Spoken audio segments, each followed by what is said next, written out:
too hot. Okay, so arterial disease. So what's the general gist of the vascular system? We have what? Give me the different types of vessels. What's the major vessel that comes off the heart? Aorta. Aorta. So we're going to start with arteries, right? Okay, so arteries are going to go away from the heart. Okay, those arteries lead to arterioles. Arterioles lead to capillaries. Capillaries are going to lead to what?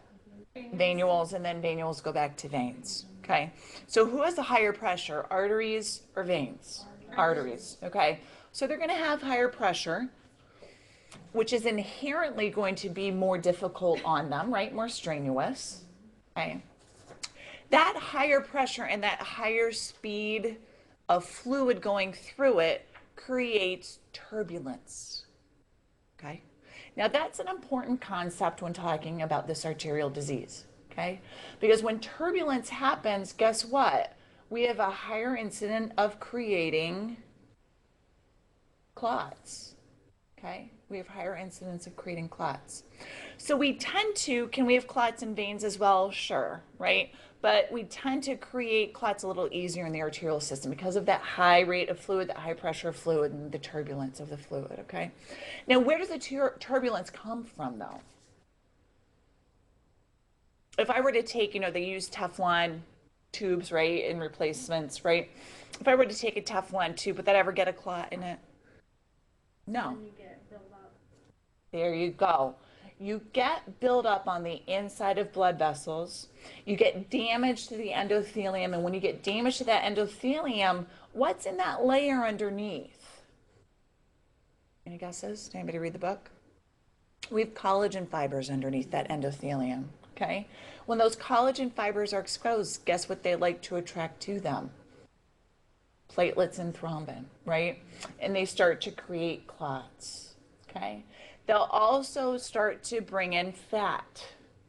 Okay, so we start to get damage to that.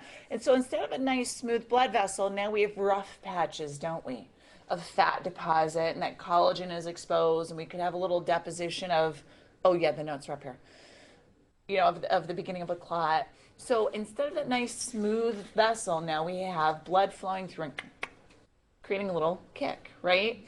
And that kick on the other side of that bump, we can get an area of buildup of clot, okay, because of that disturbance of the blood flow. All right, so can this happen in veins as well? Sure can. It's going to be more prone to happen in arteries, okay? Now, the other thing about arteries is they tend to be pretty thick vessels compared to veins. Okay, pretty thick, round vessels. They have a very strong middle layer. So let's go into those layers so we can talk about those. Okay, so arteries and veins, similar 3 layers, but they're different. So let me bring my people at home in. There we go, good.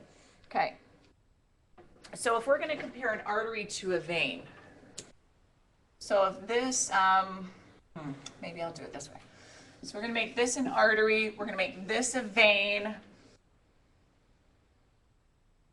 That's the innermost layer called the tunica intima. And all that is a simple layer of squamous cells. And squamous cells are those real irregular kind of egg-shaped, if I took 12 eggs and I just cracked them open on my counter, they'd be all mishmashy shaped, right? They wouldn't have a real defined shape. That's exactly what squamous cells are like. Okay, we would have 1 cell layer thick of squamous cells on the inside of these blood vessels. So that's going to be the same from veins to arteries. Now in arteries, I probably should have made this layer red. We're going to have a tunica media. Do I go this far into it? Yeah, I do. Okay. We have a tunica media. And what that is that's going to be, and this is right in the notes. So this is tunica media. This tunica media is pretty thick on arteries. It's going to be comprised of smooth muscle. It's going to be a little bit thinner in veins.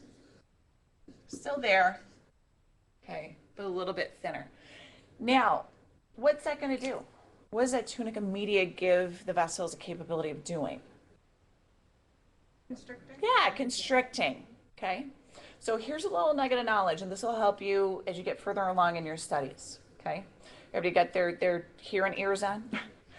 Sympathetic nervous system is what innervates this smooth muscle. Okay, sympathetic nervous system is what innervates this smooth muscle. When your sympathetic nervous system gets facilitated, who could tell me what the sympathetic nervous system is? It's fight or flight, okay? So sympathetic nervous system is going to, guess what, due to your blood vessels. What happens when people get mad?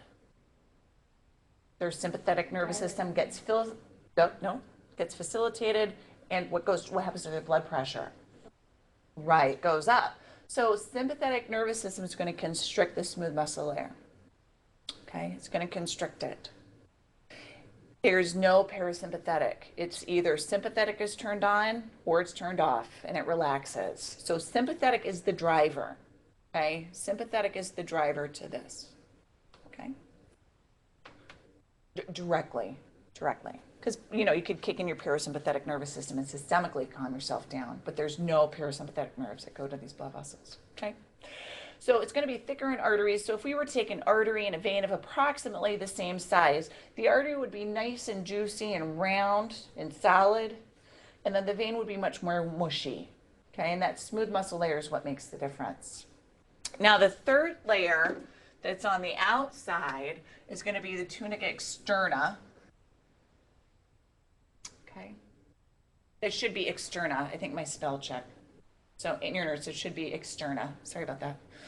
Okay. Tunica externa is going to be quite a bit bigger. Well, not quite a bit bigger, but a fair amount bigger in the veins than it is the arteries. And all that is connective tissue. It's what helps to hold the blood vessels in place so they're not real floppy. Okay. Okay. So those are the different structures. Now, really what's important for us to, I really don't worry too much about the externa. We're not going to talk about that much, but the smooth muscle and the endothelium is important when we get into vascular diseases or arterial diseases, okay? Any questions on that? Structures of those vessels. Okay. Now, the other thing, I'm just looking through the notes, the other big difference is going to be that veins have valves. Now, why on earth would veins need valves? Actually, I already gave you the answer from what we've talked about so far. It has to do with hemodynamics. And why would blood tend to backflow in veins? The pressure is less. Absolutely. So veins have those valves that helps to prevent backflow. And when those valves get damaged is when we start to get into varicose veins, okay? And we'll go into that. I think I have pictures for you actually, okay? So vascular structure, okay? So here it is. Here's a picture. I'll bring my people at home in on that. Here's a picture. There's more listed there, like the internal elastic lamina, you don't need to know. You need to know those three major layers, you know, tunica intima, media, externa. Know that intima is the simple squamous. Media is the muscle, okay? That's what you need to know from that. And I also like this picture because it gives you that perspective of the artery having a little bit more smooth muscle as opposed to the vein having more of that connective tissue around it. Okay. So, animation, how a heart attack happens to, I don't remember putting this on here, so let's fire it up and see what it is. Okay, let's see what this video is. Wait.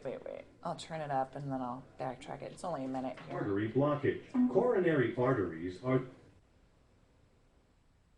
Okay, so I want, okay, wait. Okay, so I want you to really take a look at the vessels and how they supply the heart muscle, okay? So how a heart attack happens.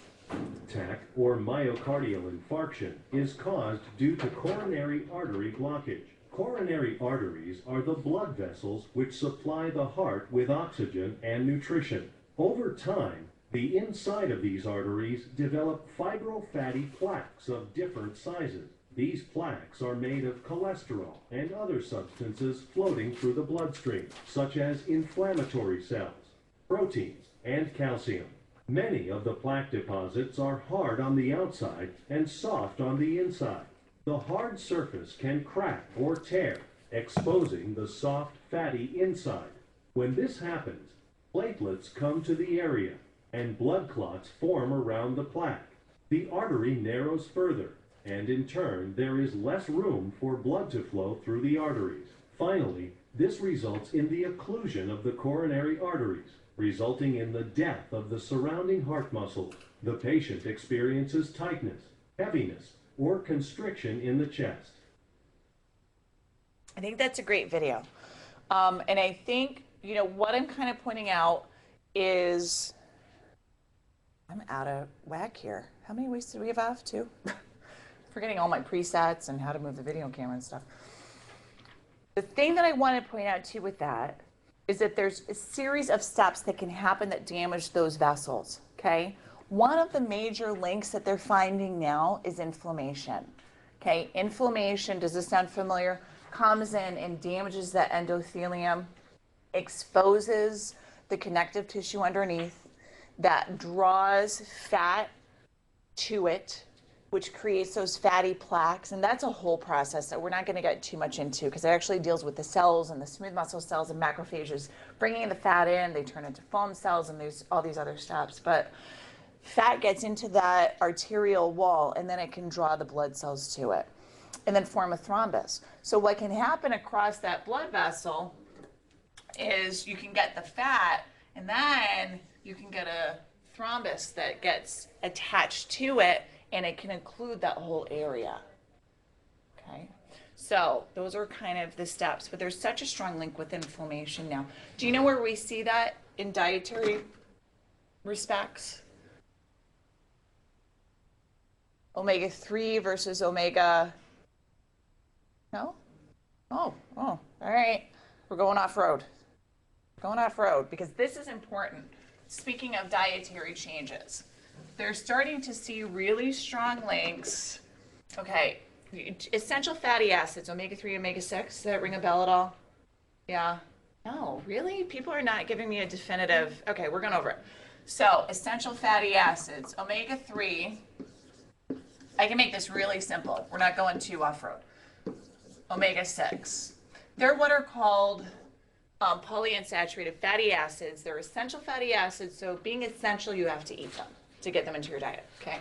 Omega-3 we see where? This people know, right? Fish. There's a little flyer in the bathroom, which is cracking me up. Did anybody read it? That they're saying one of the seeds with the highest amount of omega-3 is chia seeds. What a brilliant repositioning of your marketing. Yeah, remember those chia seeds that you got and you put it and the guy gets the hair and he grows it and stuff? Well, I guess people are eating those now. And, well, it's a seed, right?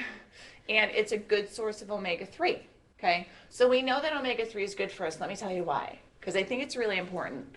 Now, omega-6, so we could find omega-3 in fish, chia, but beyond that, walnuts, what oils? What's a biggie? Olive, right? Olive oils, okay? All have, and I could go on, but that's just a short, quick little list. Now, omega-6s we see in breads. We see in pasta. We see in potatoes, right? Okay. So what's important to know about this and why they're saying that omega-3 is such a good thing for Americans to supplement, because think about it, if you're from Alaska, what do you eat a lot of? If you're from Japan, what do you eat a lot of? A lot of fish. Okay, so they don't need to supplement because they already have a good amount of omega-3 in their diet. Okay, just for 2 examples. What do we eat a lot of? Shazam, right? Omega-6s. Okay, now here's the difference.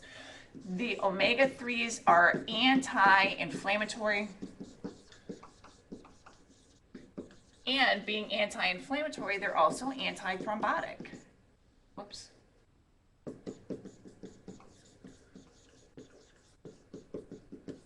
This is pro-inflammatory. Being pro-inflammatory, it is also what? Pro-thrombotic. Oh, interesting.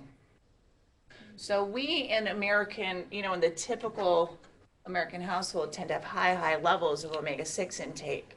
That's why they're coming out with all these studies saying that we should be supplementing with omega-3 to calm down that inflammation, to calm down, that clotting. All right. So omega-3, omega-6, really, really good thing to think about. Okay. So any questions on that? I won't test you about those, but good stuff to know. Okay. So where was I? Okay. So animation on how a heart attack happens. I think that's good. I would look through that, a couple more times after we talk about this. So I think that gives you a really good visual about how a heart attack happens. Although we understand that basic premise of those vessels being blocked, right? Okay. So hypertensive vascular disease.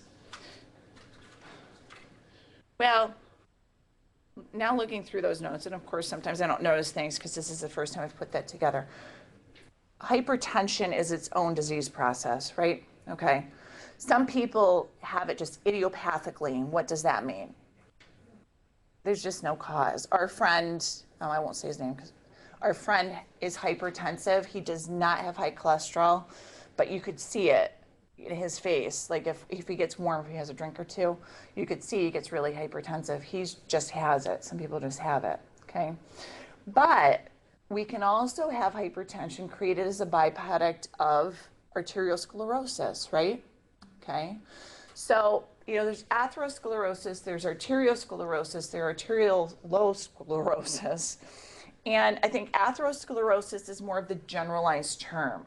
Okay, arterial sclerosis, I don't think you'll ever hear of arterial low sclerosis. That's in the arterioles, okay? Arterial sclerosis is what you're going to hear in the larger vessels, okay?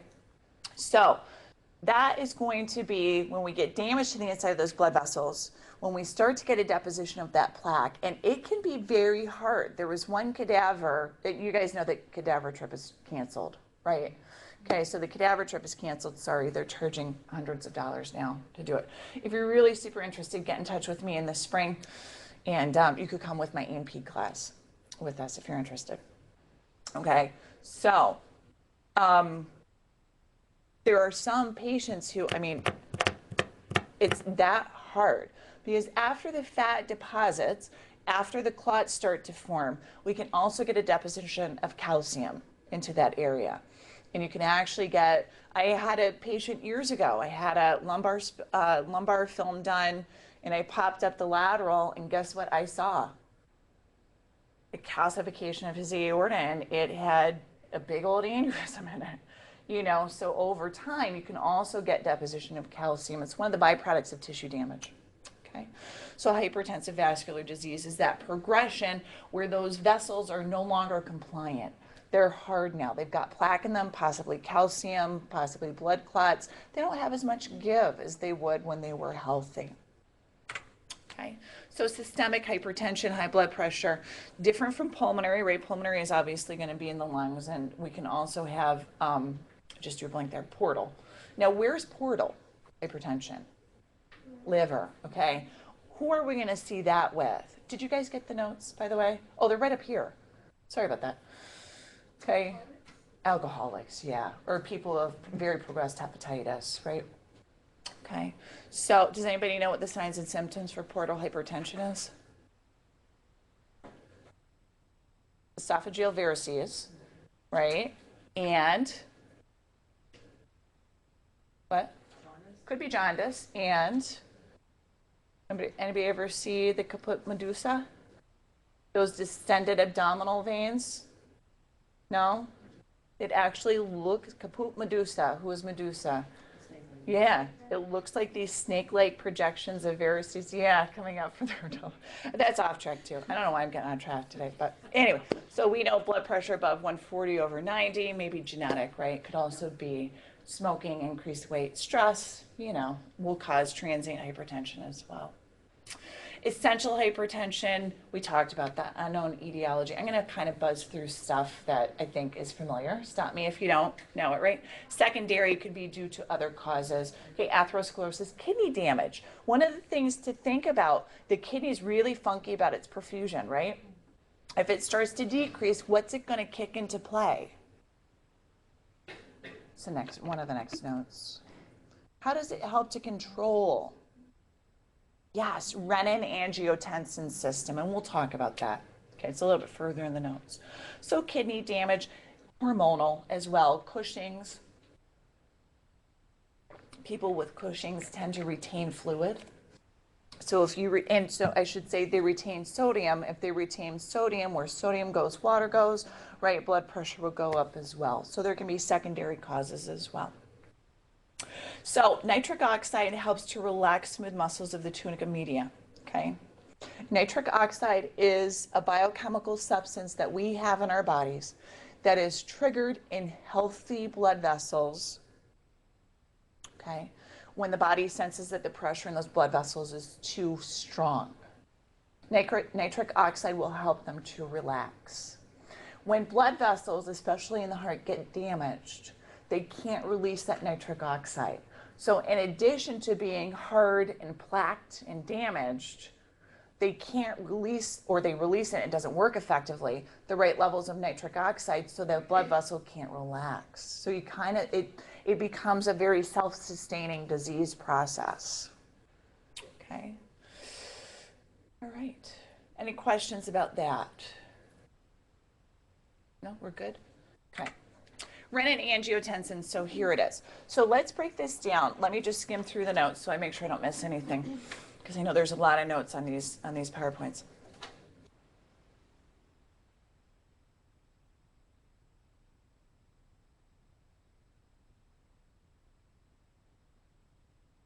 Okay. So we've got in the kidney really needs a consistent perfusion, right, of fluid going through it, because it needs to filter. Our whole blood volume goes through the kidneys every 45 minutes to be filtered, right, and to be monitored. It also monitors for low red blood cells, okay? If we have too low red blood cells, what does the kidney release? Erythropoietin, right, increases red blood cell count. And if blood pressure starts to drop and the kidneys are not getting enough blood coming to them, they will release renin, okay? Okay, so they'll release renin. Now what renin does is renin will go into the bloodstream and help the conversion of angiotensin 1 to angiotensin 2. Okay, so angiotensin, can I just do this to make it shorter? Angiotensin, it's right in the notes. Angiotensin 1 helps its conversion of angiotensin 1 to angiotensin 2. And we also have angiotensin converting enzyme. Okay, so renin starts the process of converting angiotensin 1 to 2. Angiotensin converting enzyme is really what turns angiotensin 1 into angiotensin 2. Okay? Angiotensin 1 has really little effect on the body. The real bioactive form is 2. What angiotensin 2 does is it helps the release of aldosterone. Okay? Those two substances will raise blood pressure with kind of a double whammy. It'll cause vasoconstriction. Okay, so if you think of your body as a unit and all the blood vessels, and your blood pressure is dropping, and all the blood vessels go, right, just a little constriction, it's going to raise systemic blood pressure.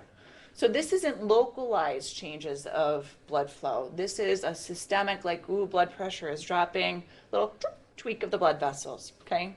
Increases systemic blood pressure. But the other thing that it'll do is retain sodium. And once again, where sodium goes, water goes. Increases blood volume, which will increase blood pressure. So it's very potent, okay? It's very potent, this system. So renin-angiotensin system. So people with kidney problems, will have trouble with blood pressure as well, okay? So very integral with the maintenance of blood pressure. Okay. Effects of hypertension. So benign hypertension is going to be milder. Now, malignant hypertension, I don't even know why they put that in there, but anyway.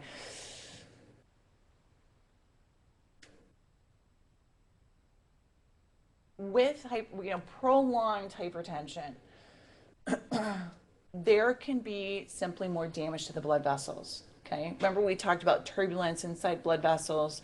If there's higher pressure, there's going to be more turbulence. There's going to be more damage to that endothelium. But there can also be damage to the small vessels, right? Because pressure is higher, it's going to force it through. You can get little microthrombi that will be formed because of that turbulence as well. And this is, I think one of the main things about thinking about that turbulence is anywhere that we have those changes, we can form clots, right? What happens when people have damage to their valves, right? If they have like a vegetative formation in the valve, they can throw a clot because there's that turbulence, okay? So it can also cause anemia. Okay, because those small blood vessels are breaking and blood is leaking out. It's not staying in that vascular system. Okay, so therapy. Once again, I don't ask me. You guys probably know more about medications than I do, but let's go over some basics. Diuretics would be obvious, right? You're going to get rid of fluid and decrease that pressure. Beta blocker is going to break or interfere with that sympathetic stimulation to the heart. And once again, if you think about sympathetic facilitation with the heart, it's going to increase heart rate, and it's also going to do what that I explained to you before? Increase blood pressure. Okay, so a beta blocker will decrease that heart rate and the amount of blood coming out into that vascular system, thereby decreasing blood pressure as well. Okay. ACE inhibitors, if we come back, and this is why I sort of stayed zoomed in. Oh, I'm sorry, I'm supposed to say the title of the slide. So we're on therapy for hypertension, okay? Therapy for hypertension. ACE inhibitors are going to intercept right here, okay? This angiotensin converting enzyme. ACE inhibitors stop this from converting angiotensin 1 to angiotensin 2, okay? So it'll stop that vasoconstriction, that retention of sodium and thereby water. Okay, so ACE inhibitors. So this happens here. Calcium channel blockers. One thing that I can't explain to you about this, well, I can explain a lot. I joke about it, but medications are definitely not my strong suit. When you're talking about heart and smooth muscle constriction, or contraction, I should say. Okay, it is aided by the release of calcium inside either those cardiac cells or the smooth muscle cells. So when the contraction of those muscle cells happen, calcium is released inside that cell and it facilitates the contraction of that cell. Okay, it's way more complex than that. If you're like, why doesn't that make sense? Just realize the release of calcium in cells is what helps them to constrict these heart muscles and smooth muscles. Because to really explain it to you, we'd have to get into, sodium and potassium pumps and all that, So calcium channel blockers are going to do what then? What will calcium channel blockers do? Prevent the release of calcium, right, into the inside of the cells. So it'll decrease the contraction of heart muscle, and it decreases the contraction of smooth muscle, which is around the blood vessels. So once again, a double whammy, right? The heart will beat less and blood vessels will do what? Relax. Okay? So calcium channel blockers. Basic introduction. It's as far as I can take you on this journey. You have to take it up with another professor. Okay? So effects of systemic, so we went over this. Arterial sclerosis is going to be the arterioles, atherosclerosis, and arteriosclerosis, I think, are what you will hear more general terms, okay? So arteriosclerosis really is referring to, and we're talking about effects of systemic hypertension. Arteriosclerosis is going to be the hardening in arteries, okay? Atherosclerosis really refers more to the formation of what is called an atheroma. Okay, we talked about the deposition of plaque, and the depositing of fat actually starts with fat inside of blood cells and it turns into plaques in those arteries, okay? And then we could get a blood clot in the center of it, okay? That's an atheroma. And that atheroma can grow until it actually occludes the blood vessel, or that atheroma can get damaged and the clot can actually rupture and come out. Okay, so when people are talking about atherosclerosis, it's more of a reference to that atheroma, okay, that deposition of that material. People always use it interchangeably, so don't drive yourself nuts. I'm sure you've probably heard it, right? People say arteriosclerosis, atherosclerosis, maybe do they? No? Yes, okay. So, because it's a fine line, okay? It's really a fine line. So effects of systemic. So there's different effects. Obviously, with that hardening of vessels, you can get hypertension, which can eventually lead to either a thrombus or an embolus, right? Okay. So the interesting thing that was brought to my mind again as I was preparing this class, and it makes sense with all the dissections that I've done looking at cadavers, is a lot of times the deposition. So once again, what's a precipitating factor for the deposition of this fat that I talked about earlier? Inflammation, and then damages the layers and causes, you're totally on the right track. So the inflammation happens, it damages the endothelium, right? That damaged endothelium then causes turbulence, okay? So doesn't it make sense that in areas of what is called a bifurcation, we will have more deposition of fat? Carotids. Where else do we see it? Bottom, right, in the iliacs, right? Saddle embolism, where the aorta comes and bifurcates down to the common iliacs. You ever hear of that one? Okay, no? Anyway, okay. So, see, we need more time together. There's so much more I want to give you. But anyway, at areas, and do we understand what a bifurcation is? Okay, I see some yeses, I see some no's, so I'm going to go through it just really quick. A bifurcation is so simple in anatomy. A bifurcation is when a blood vessel, okay, here's the aorta going down to the common iliacs. That is a bifurcation, when one vessel splits into two. So doesn't it make sense that that would be an area of turbulence, right? Blood's coming out of the aorta really hard and fast, comes down to that split, and there causes a little bit of turbulence. So people that have higher levels of cholesterol or who are more prone to that, okay, because now they're saying high cholesterol isn't really what causes plaquing, but that's a whole different story. In areas of that turbulence, if they're prone to it, there will be more precipitous for damage in that area to deposit the plaque.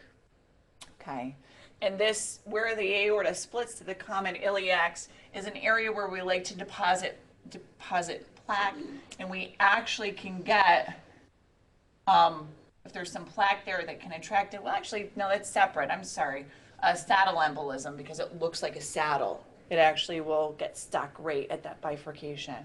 But anyway, so we tend to get deposition in plaques where in vessels where it splits like that.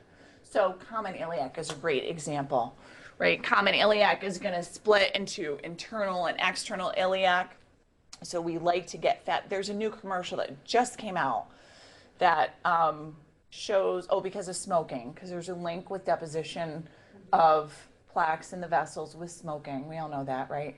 And you could see that they're pulling out the fat from this woman's carotid. Did you see that? Yeah. And it almost looks like a stent, doesn't it? It looks like it's a little round. Everybody's seen that? And they're pulling it right out of that bifurcation. And you could see it. It's actually, I think, a little bit, or maybe that was something else I was looking at. You can actually see it. So anyway, areas of turbulence, okay? So I've got those listed for you. And an atheroma we just talked about, okay? So here's an atheroma in 60 seconds. Are you ready? Let's hope it's not blaringly loud again. Sorry, it's like the movies from Driver's Ed.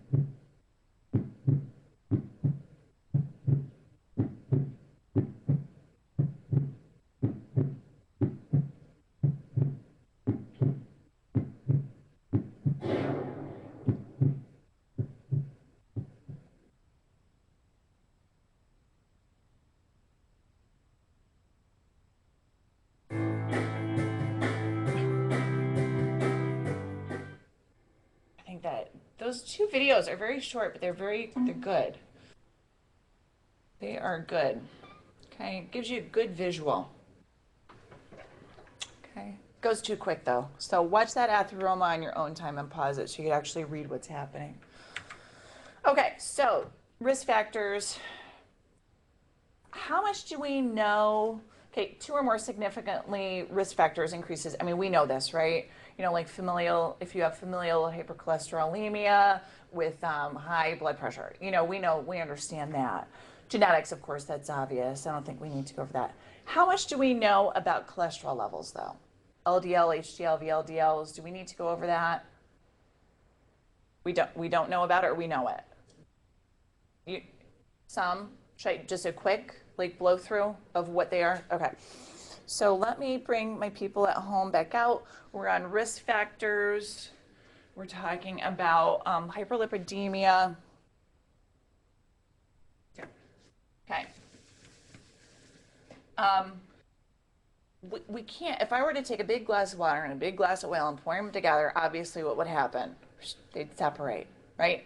So we can't just pour fat into the bloodstream because it would separate, okay? So what happens is our liver takes the fat that we ingest and packages it with proteins, actually called phospholipids, part phosphorus, part lipid, but a protein portion, and encases them so they can travel through the bloodstream, okay? So when we're talking about high density lipoproteins, low density lipoproteins, and very low density lipoproteins, where they get their name from is the fact that protein, okay, so just listen for a second, protein is denser than fat. Are you with me? Okay? Protein is denser than fat.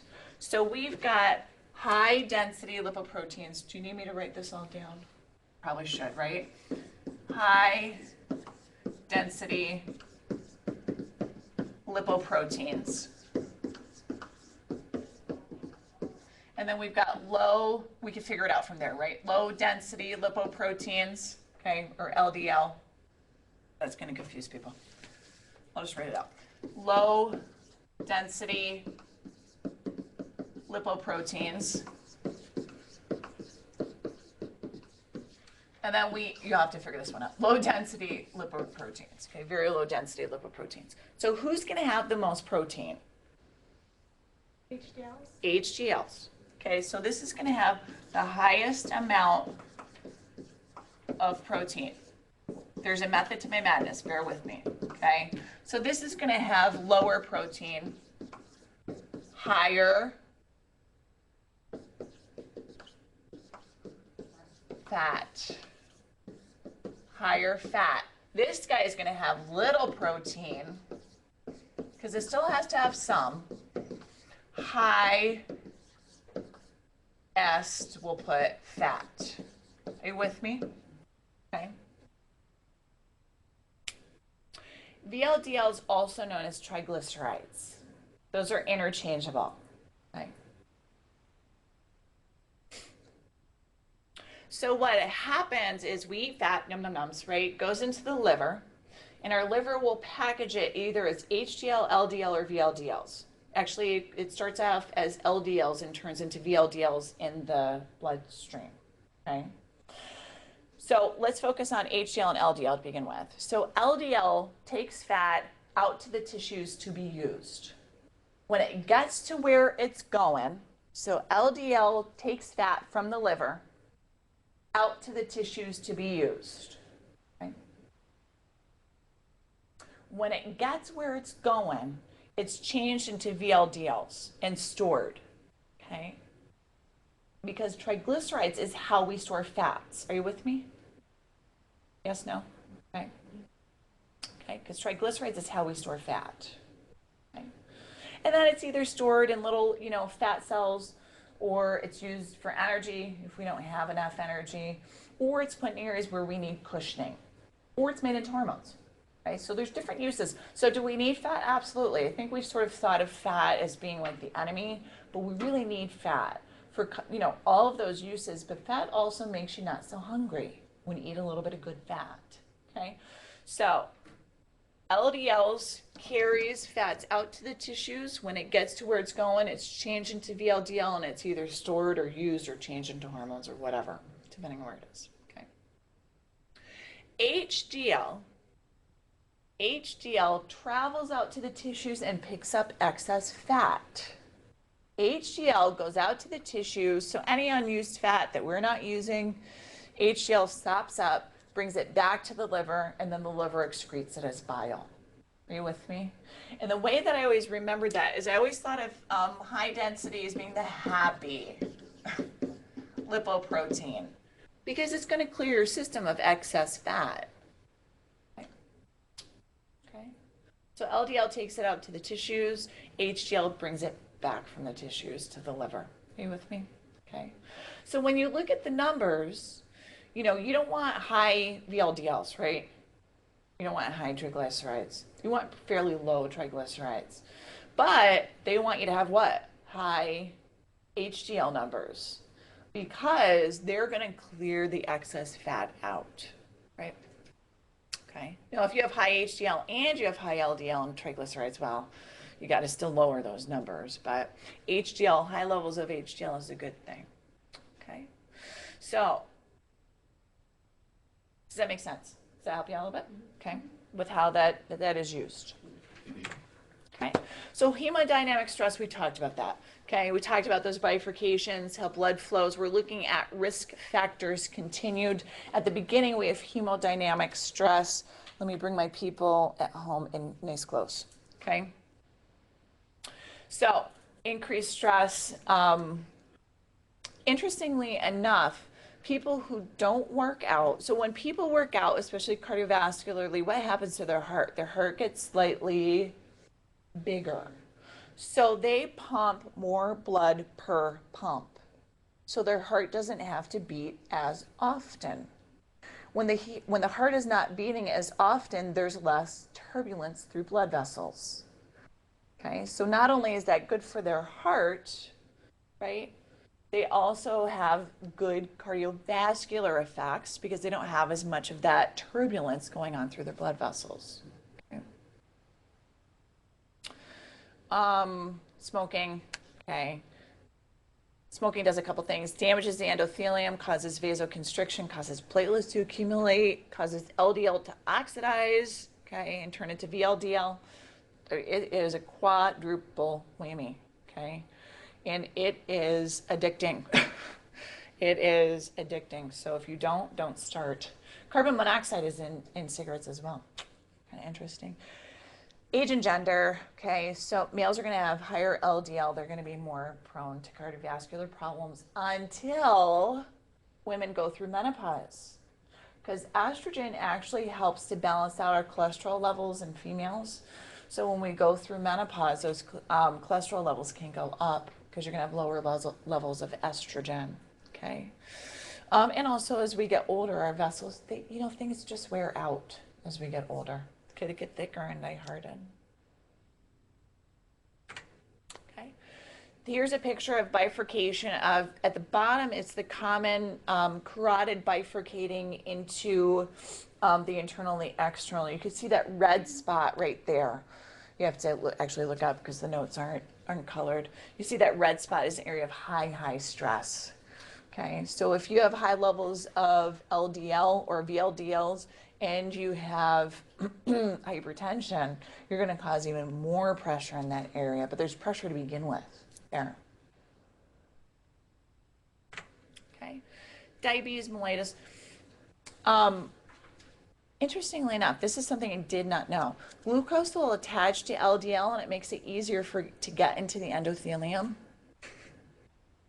So of course, people that are diabetic have higher levels of glucose circulating and it facilitates that process of fats being absorbed and also more damage to the internal lining because you're oxidizing more LDL. That was pretty interesting. I actually did not know that. I knew that they had cardiovascular disease, but I didn't know the actual physiology behind it. Okay. So their vessels are going to be thicker and harder and more damaged. Okay, they're going to have higher blood pressure. They'll tend to damage the smaller vessels as well. Okay.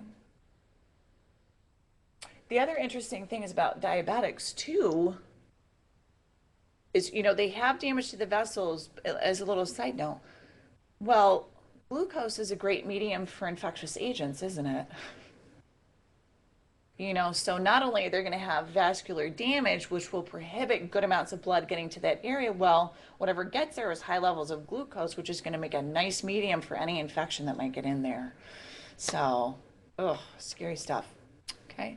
High levels of homocysteine. Have you ever heard of this as a blood test that they're doing to see if people are prone to cardiovascular disease? People that have high levels of homocysteine cannot metabolize. It's something that we eat in our diet.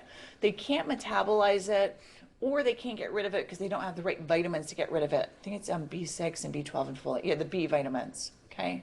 The B vitamins help us to metabolize and get rid of homocysteine.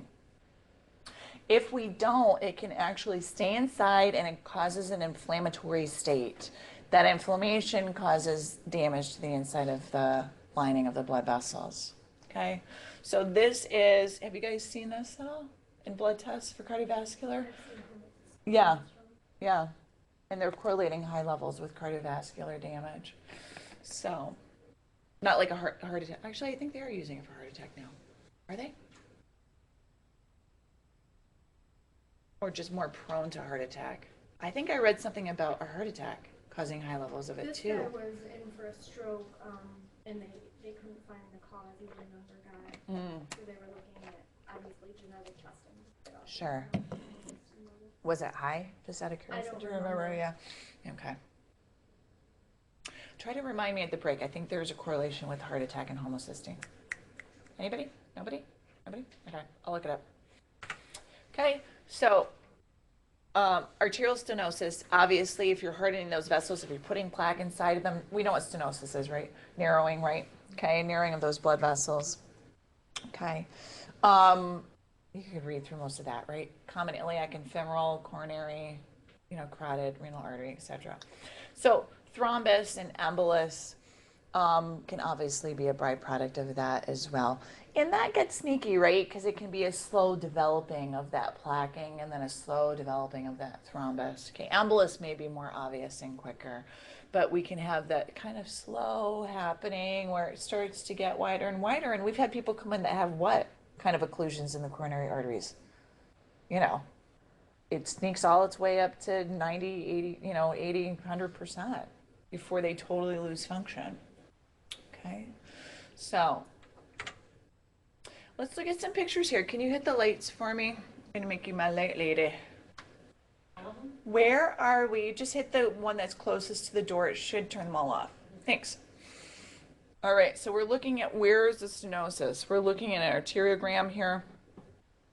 Okay, so there's obviously a contrast medium in here, just to give you a little hint. Where are we? The iliac region. What blood vessel are we looking at, do you think? I was looking at the top to see if there was the answer. Left, yep, I would absolutely guess that. You could see the aorta coming down. You could see the bifurcation. It's right where a bifurcation is. You can see the right is still patent and open. The contrast medium is in. You could see that clearly. And on the left, we have what? Bye-bye. Oh, God. Okay. And then you could see a little bit of a distal artery past it. Okay. It's probably back behind. It's probably a separate artery coming in from behind. And that is an area that you could definitely get plaquing and hardening. Okay. Oh, I don't know why I put, where this is, I mean, this is pretty obvious. We got a nice little arrow pointing there. So we know where the stenosis is. Is it complete? Not yet. Okay, not yet. The last one I believe was complete. I think that this one is not. Oh, I want to say this may be in the circle of Willis in the brain.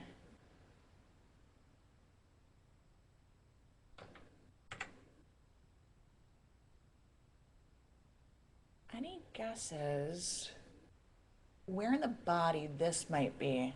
This is a hard one. Yeah, very good. This is going to be the carotids. Okay. Probably internal from looking at it, because the external kind of goes up the side and splits like that. Okay. So my guess would be internal. I believe internal is more prone to being blocked anyway. But you could see the stenosis there, and that's pretty good, right? There's just a little teeny tiny bit left there. Luckily, we've got collateral circulation. Okay, luckily going up to the brain, we have vertebral arteries, we also have the internal carotids, and we have that nice circle of Willis. So luckily we have collateral. But that definitely would have to be fixed. Because why would that have to be fixed, even if we have collateral circulation? What is this going to make this patient more prone towards? Yeah, absolutely stroke, right? Because once again, turbulence, blood clots, very bad things. Okay. Any guesses where we are? I forgot to block it out. Can anybody read where we are? Renal artery. Renal artery. I tried to get a good picture for you guys so you can see those vessels dividing out to the kidney. But yeah, there we go with the renal artery. What do you think out of what we've talked about today would be one of the signs and symptoms with this patient? This is a tough question. Hypertension, absolutely. Because this kidney's not getting enough perfusion. It's starting to say, wait a second, it's pumping out a bunch of renin. Very good. Okay. So other effects, aneurysm. Okay, where are we going to see aneurysms? Quite often.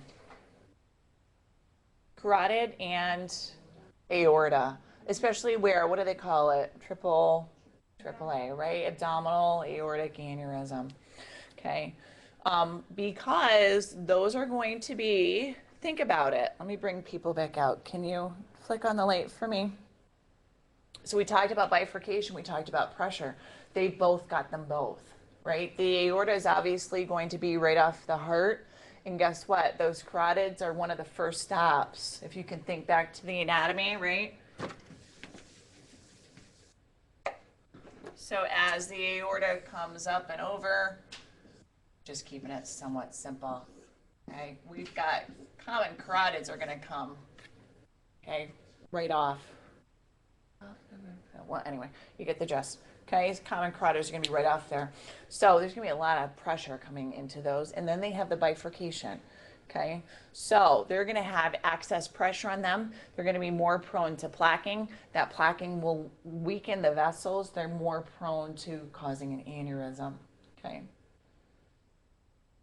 So fusiform is going to be symmetrical, saccular or berry is going to be asymmetrical. Okay. Can form a thrombus due to that turbulent blood flow, can rupture. That's a bad thing, isn't it? Okay, and where we see that, where that's a big one, is going to be the aorta, right? Are people going to live through that? Unless they're sitting on the surgical table being opened, probably not, right? That's got to be a scary thing.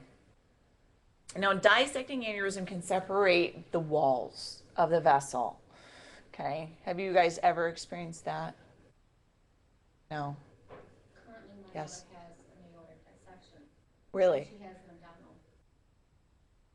Oh, what And it? they're watching They're it, just watching it. But they really can't. They don't operate on the aneurysm until 7. They watch it at 4, Right. and then as it gets above 5, yeah. Anything in the triple carotids, but Yeah. then they found they did a chest X-ray and ended up finding the dissection. Wow. They thought it was lung cancer. They started, but Dr. McCall, I think it is. And they ended up finding the dissection. She didn't have pain. She had no pain. She had no idea that she had it. Can you flip on your microphone there? So what happened with the dissection is they actually ended up seeing it, and it kind of repaired itself. Oh, really? So she's got the little So like it tear- plaqued over? Yes, yes. It's kind of you saw it, and then it's like kind of a Band-Aid. Yeah. So, Amazing. but They're when leaving one, it alone, I'm guessing, right? Yeah. Yeah. Yeah. Okay. But they really can't fix now the aneurysm anyway when it gets too big because of the dissection, because of the pressure now. Like you clamp up to fix this, and Yes. so she's kind Because of it'll cause more back pressure. right. Right. So you're kind of in a Right. between a rock and a hard place.